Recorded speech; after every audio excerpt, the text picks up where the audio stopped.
Welcome back, everybody. Well, back in October, we first brought you Major Jason Brezler's story. He's a respected Marine who warned of the threat of an insider attack at an Afghan military base and sounded the alarm about an Afghan official thought to be an ally who was, in fact, abusing young children. Because of his whistleblowing, Major Brezler is facing some tough charges that could end his career. Chief Intelligence Correspondent Catherine Herridge has the latest on what's at stake. Uma, since we first brought you Jason Brezler's story on America's News headquarters, it has been picked up by nearly a dozen major news organizations.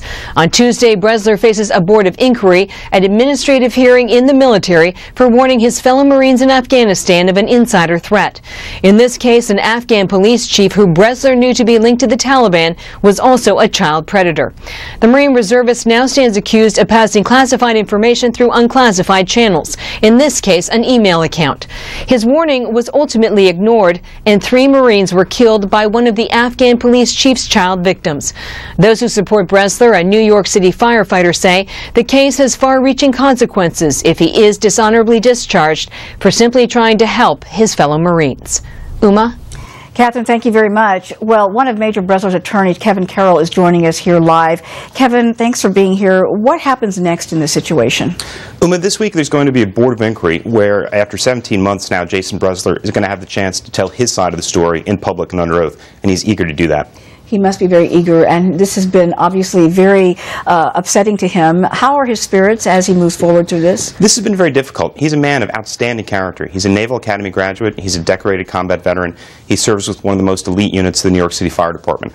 So to be charged with misconduct has been a harrowing experience for him, and we're eager to set the record straight. But you are getting a lot of support from lawmakers across the country. We are. We're very gratified this week that Congressman Michael Grimm, who's a Marine combat veteran himself, former FBI agent, and great supporter of the New York Fire Department, he and 5 other former Marines who are members of Congress wrote the Secretary of the Navy to ask him to explain why the Marine Corps is putting Jason Brezler through the ringer.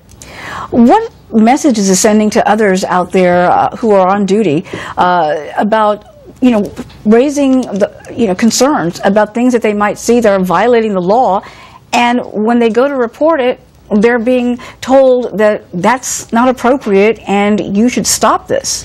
Boom, you hit the nail on the head. It's sending the most terrible message, especially as we're pulling out of Afghanistan over the next year. It's going to be crucially important that American servicemen can tell each other the truth about the background of some of the Afghans that we're forced to work with, because not all of them, such as the individual in this case, are trustworthy at all. Again, to refresh our viewers on the particular individual we're talking about, who Major Brezler was really upset at and was trying to raise concerns about his background. This was an individual who was considered an ally, but in fact out there harming young children. It's absolutely terrible. He was using his police force to kidnap and rape Afghan children.